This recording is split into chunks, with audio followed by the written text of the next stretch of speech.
Bonsoir et bienvenue dans une nouvelle édition du Journal des Sports. Ravi de vous retrouver une fois de plus sur l'antenne de Canal 32. Ce soir, au programme de ce JT Sport, du football avec la 33e journée du championnat de France de Ligue 2. Les Stacks recevaient Nîmes et avaient l'occasion d'assurer définitivement son maintien vendredi soir. Tennis aussi avec les championnats de l'Aube de jeunes qui avaient lieu ce week-end au centre départemental de tennis, l'occasion de détecter les futurs champions de demain. Et puis enfin, nous terminerons par de l'athlétisme avec le premier meeting des Rives de Seine organisé samedi après-midi au complexe Henri Terré. Sur notre plateau, donc, invité ce soir, le Saint-André Pieds-Points. En leur compagnie, nous parlerons du championnat du monde de full contact qui a lieu donc samedi au complexe Bianchi. Voilà pour le sommaire et ce journal s'ouvre évidemment sur la fin de championnat de l'Estac. Les Troyens terminent péniblement cette compétition après avoir tutoyé les sommets. Avant cette rencontre, il restait sur 5 matchs sans victoire. Vendredi, c'était Nîmes qui se présentait au stade de l'Aube dans l'optique de se sauver aussi. Restait à l'Estac de l'emporter pour assurer définitivement son maintien et repousser par la même occasion les sudistes à 10 points. Un coup d'envoi donné par Maillard Monchipour, ancien champion du monde de boxe, et Laurence Fischer, championne du monde de karaté. Cela porterait peut-être chance aux joueurs de l'Estac en mal de victoire. Un succès qui s'annonce plutôt bien puisque Mounir Obadi ouvre la marque en première mi-temps sur un excellent service de Benjamin Psaume.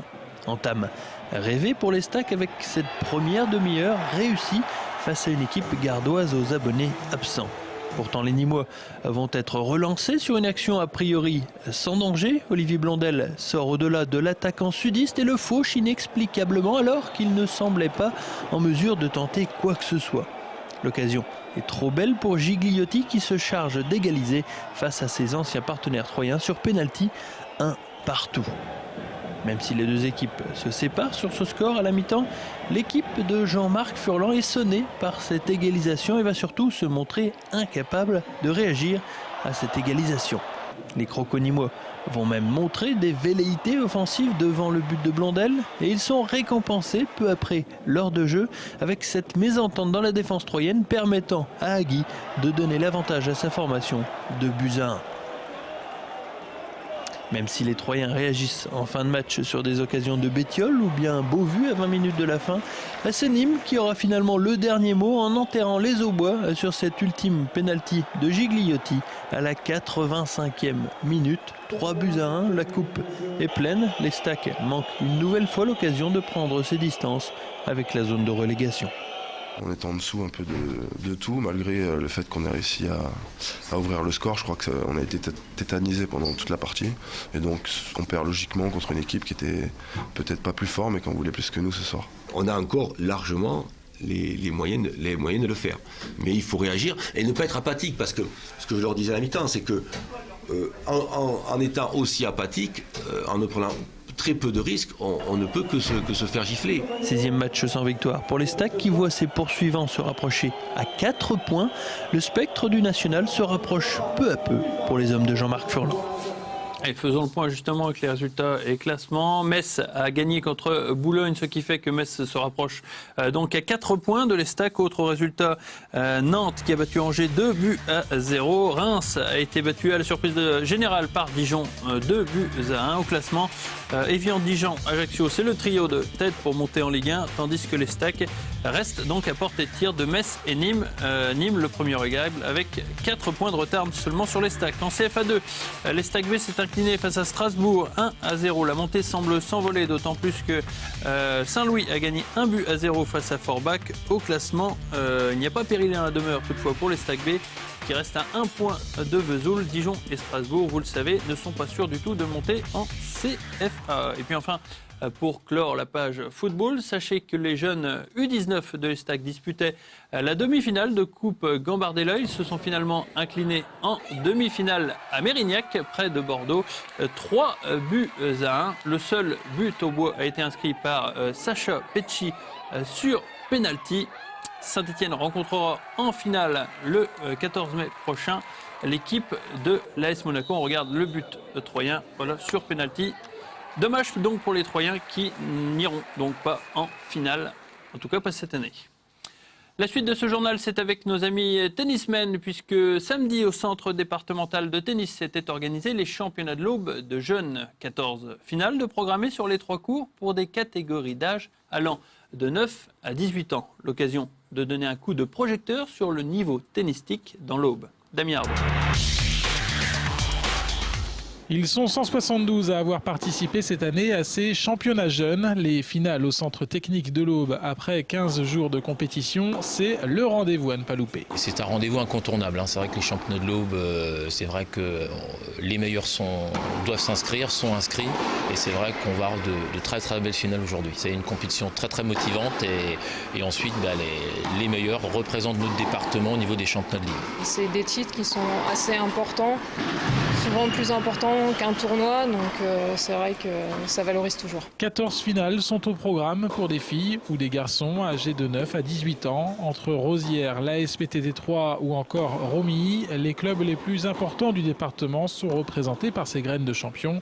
De jeunes tennisman venus écrire ici les premières lignes de leur palmarès. C'est mon rival, lui. Alors ça me fait du bien de l'avoir battu, parce qu'il me bat la plupart du temps.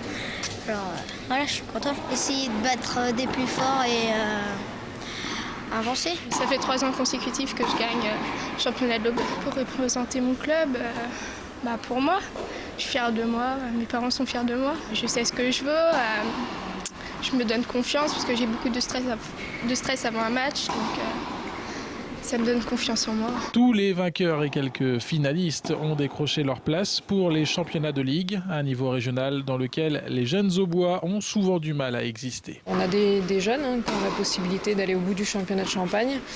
Mais bon, c'est vrai qu'il y a aussi d'autres jeunes qui vont avoir du mal en championnat, puisque le niveau est quand même plus relevé pour certaines catégories. Alors déjà, on a un département qui est relativement petit, assez rural, donc on n'a pas une masse très importante. Puis chez les filles, c'est également un problème national. Le tennis féminin, en ce moment, il ne se porte pas au mieux, donc ça s'applique aussi au niveau national. Les championnats de Champagne se dérouleront le mois prochain à Reims, avec donc les meilleurs aubois en lice. Non loin de là, au complexe Henri Terré, toujours donc samedi, le comité de l'Aube d'athlétisme organisait pour la première fois le meeting des Rives de Seine. Un rendez-vous de début de saison qui a attiré un nombre limité d'athlètes malgré une carotte financière. Cela n'a pas empêché beaucoup d'entre eux de venir faire un chrono ou alors de prolonger une séance d'entraînement. Des images de Damien Ardouin. Riche idée que ce premier meeting des Rives de Seine organisé par le comité de l'Aube d'athlétisme. Un moyen, comme un autre, d'amener les athlètes à réaliser des performances sur le tartan troyen. Depuis quelques années, oui, on reprend une ancienne habitude qu'il y avait un meeting initié par le test et nous reprenons, il y a eu une interruption et maintenant nous essayons de pouvoir relancer à nouveau une nouvelle série pour habituer les athlètes à venir sur notre compétition. Le seul problème de cette réunion fut finalement l'absence notable d'athlètes puisque la communication n'a semble-t-il pas fonctionné. Résultat, un maigre peloton de compétiteurs. J'aurais bien aimé qu'il y ait un peu plus de monde, un peu plus de densité et que ça court plus vite, mais donc au dernier moment, ça a fini en séance d'entraînement avec ceux du club, Voilà. Heureusement, le peu de concurrents qui avaient fait le déplacement ont fait le spectacle à la recherche d'une quelconque performance. Alexis Duc, le tossiste, a emporté le 5000 mètres avec la vocation de faire un bon chrono, tout comme Hicham El Assi qui a enlevé le 800 en 1:58,12. J'ai déroulé à la base je devais faire Lièvre pour Alexandre Bringard. Donc on était parti sur des bases de 58. Après il y a un athlète de CS Pro 20 qui est parti devant, pourtant on lui avait dit. Donc après je fais la course pour Alex à la base et je vois qu'à la fin il y a du jus, donc autant aller jusqu'au bout. Anthony Paulet était quant à lui à la recherche de sensations sur 100 mètres. L'athlète du TOS a été visiblement inspiré puisque sur la distance reine, il enlève la première place en 11:30. C'est un rendez-vous sympa où on peut se permettre, ça permet en fait à tous les athlètes de pouvoir se rencontrer, de pouvoir battre les copains, etc. Et c'est une bonne expérience. En revanche, déception pour l'espoir féminin de la perche auboise, Anne-Sophie Roth. Peu inspirée et sans doute fatiguée, la tossiste termine derrière la Valenciennoise bassement avec 3,20 m. un peu fatiguée, manque de marque, d'entraîneur. Et en plus frustrée, mon frère il me bat. Pour la prochaine édition, le président du comité a déjà promis de rameuter les troupes pour plus d'opposition. Le rendez-vous est déjà pris. Restez avec nous dans quelques instants. Le Saint-André, pied-point à l'œuvre, vous verrez. Les résultats de handball avec notamment Romilly qui disputait un match important ce week-end avec un derby contre Reims. Défaite malheureusement pour les hommes de Frédéric Gouin, 39-27. Le maintien n'est toutefois pas terminé. On regarde le classement pour voir que Romilly est maintenant installé en 12e position. Voilà, Romilly, 42 points. Mais tous les autres adversaires ne sont pas très loin au classement. L'ETAC achève son championnat par une défaite, une dernière place même pour l'ETAC, 14e du classement, donc lanterne rouge à égalité avec Longuevic. Le match de la semaine prochaine donc est décisif pour ne pas accrocher donc la dernière place. On passe à l'invité du lundi et ce soir, c'est le Saint-André Pied-Point qui est en notre compagnie. Le Saint-André Pied-Point qui organise la semaine prochaine la nuit des Titans au complexe Bianchi à Saint-André-les-Vergers à partir de 20h.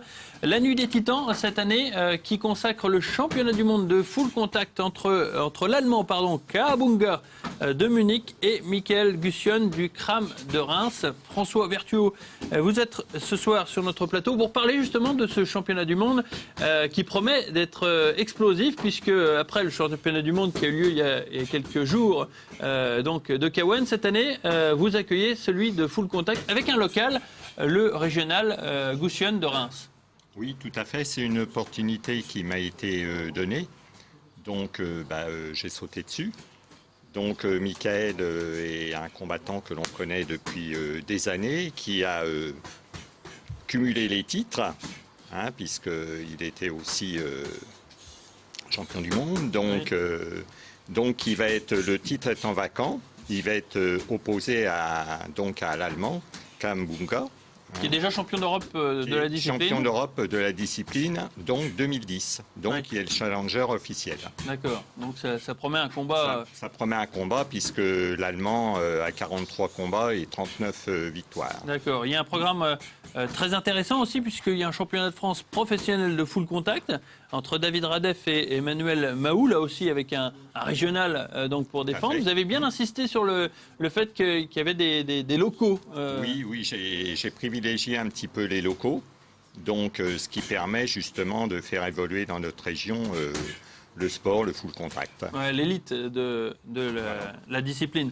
Vous n'oubliez pas aussi les disciplines à côté, comme la boxe thaï. On aura l'occasion de découvrir aussi le Muay Thai avec 2 ou 3 combats, je crois. Il y aura 2 combats donc, de Muay Thai. Oui. Donc, avec club il y aura un Parisien, il y aura Chalon en Champagne et il y aura le club de Bar-sur-Aube. Qui participera à la fête. Saint-André Pied-Point participe aussi à la fête en engageant beaucoup de combattants lors de la première partie. On engage dans la première partie donc 6 combattants.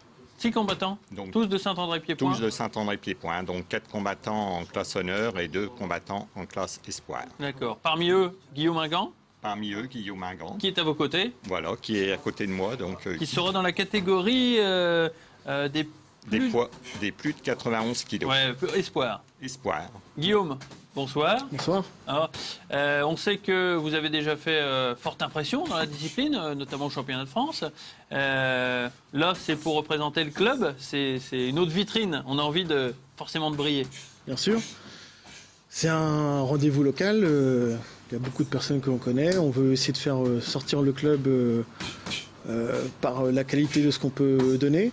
C'est un club où il y a beaucoup de cohésion, où il y a une volonté de faire les choses bien, dans un bon état sportif, un état d'esprit sportif. Ouais. Donc vraiment, ça me tient à cœur de faire quelque chose de bien à ce moment-là. On a beaucoup travaillé les uns les autres pour essayer de faire un beau spectacle le samedi. Ouais, on sait que vous avez l'habitude de combattre à l'extérieur. Là, c'est à domicile, il y a forcément une petite pression qui s'installe puisqu'on va boxer devant la famille, les amis. Tout à fait. Ça vient, on est lundi, c'est samedi Non, j'y pense pas. C'est vrai ? Oui, parce que j'ai fait quelques compétitions avant quand même depuis plusieurs années. On essaye de passer outre ça.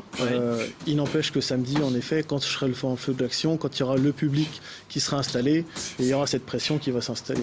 Bon, on va découvrir un petit peu donc Guillaume en démonstration derrière nous. Et j'invite Jonathan à venir nous rejoindre. Et François va nous détailler encore une fois cette magnifique nuit des Titans. Par rapport à l'an dernier, vous aviez introduit du Kawan. Cette année, il n'y en a pas du tout au programme. Non, il n'y en a pas du tout parce que le plateau était essentiellement prévu donc full. Oui. Donc j'ai rajouté 2 combats de boxe thaï, donc on n'a pas privilégié cette année le Kawan. C'est pas un grès? Non, pas du tout, non. Bon, les autres années, il y aura peut-être du Kawan, mais le plateau, là, avec un championnat du monde en 12 reprises et un championnat pro en 7 reprises, on ne pouvait pas se permettre de faire un plateau d'une longueur. Donc on a limité à 10 combats pour justement que le plateau soit de qualité et ne termine pas des heures indues. D'accord. Jonathan est un combattant expérimenté, puisque c'est pas la première fois qu'il combat sous les couleurs du Saint-André-Pied-Point. Jonathan Kamitsis, dit le grec. Encore une fois, même question qu'avec Guillaume, c'est toujours difficile de combattre devant son public? Les premières fois, c'est difficile. Après, on est préparé pour. On a toujours montré qu'il y avait du spectacle à Saint-André. Ouais. On est toujours préparé, donc après la pression, ça devient un plaisir.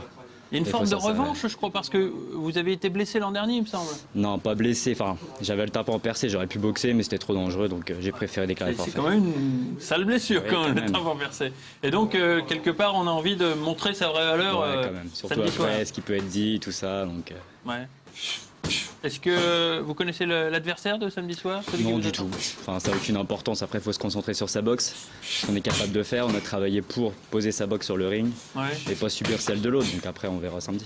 C'est quoi la tactique employée généralement quand vous ne connaissez pas l'adversaire, quand vous n'avez pas vu de vidéo En classe espoir, souvent, il y a un premier round d'observation. On va voir comment le boxeur réagit, on va tenter des choses, on va accélérer, voir nous comment on réagit ce soir-là. D'accord. Et puis après, on impose sa boxe.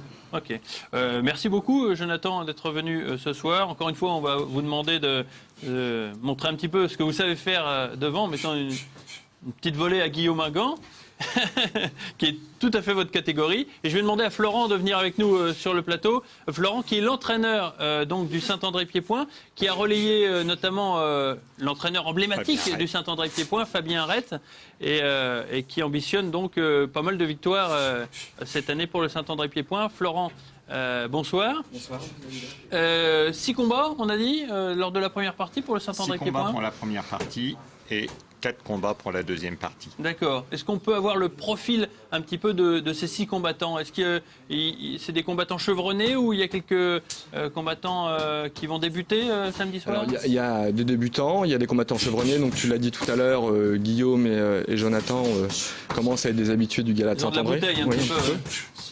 Abdel qui a déjà combattu aussi, mais pas à Saint-André, où il était blessé relativement rapidement, donc il n'a pas pu s'exprimer correctement. David, ça sera donc le premier combat dans le cadre du gala de Saint-André. C'est difficile d'ouvrir le gala. Hakim également, qui a 3 combats à son actif, mais qui boxera là aussi pour la première fois à Saint-André. Donc oui, on amène aussi un peu de nouveautés tous les ans. Pas de boxe féminine? Pas de boxe féminine cette année. C'est un choix? C'est un choix. On n'avait pas de compétitrice haut niveau pour faire un combat à Saint-André. D'accord. Sur un plan plus personnel, vous avez repris donc l'entraînement à la place de Fabien. Comment ça s'est passé la transition? Alors, globalement, la transition s'est bien passée parce que ça faisait déjà 15 ans que je travaillais avec Fabien, et puis les choses étaient prévues, on va dire, de longue date, même si on a repoussé un petit peu l'échéance. Après, je suis pas du tout seul à gérer le club. Je travaille avec donc Kamel qui assure l'entraînement du lundi. Je fais le mercredi avec Fabien et Claudio, donc qui a rejoint l'équipe, qui entraîne le vendredi et qui s'est beaucoup investi également avec les compétiteurs. On peut peut-être tous ces gens-là. Lundi, Kamel. Lundi, Kamel. Le mercredi, donc Fabien et moi, et le vendredi, Claudio. D'accord. Donc qui assure donc la partie technique. La partie technique et la partie physique également pour les compétiteurs. D'accord. François, pour ce gala donc de samedi soir. Ça fait, je crois, 2 ans que vous avez abandonné la formule, le tournoi poids lourd. Oui. Est-ce qu'il y a une chance pour que ce genre de formule se représente au complexe Bianchi? Oui, mais bon, ça faisait 5 années de suite qu'on le faisait et je pense qu'il faut... Et ça rencontrait un franc succès? Toujours amener, oui, mais il faut toujours amener du renouveau. Donc, puis je le faisais dans le cadre de 8 boxeurs Et un tournoi poids lourd à 8 maintenant est de plus en plus dur à réunir. Oui. Parce que c'est des blessures, c'est des gens qui sont forfaits dernière minute. Et des poids lourds, bon, on n'en trouve pas forcément comme ça rapidement. D'accord.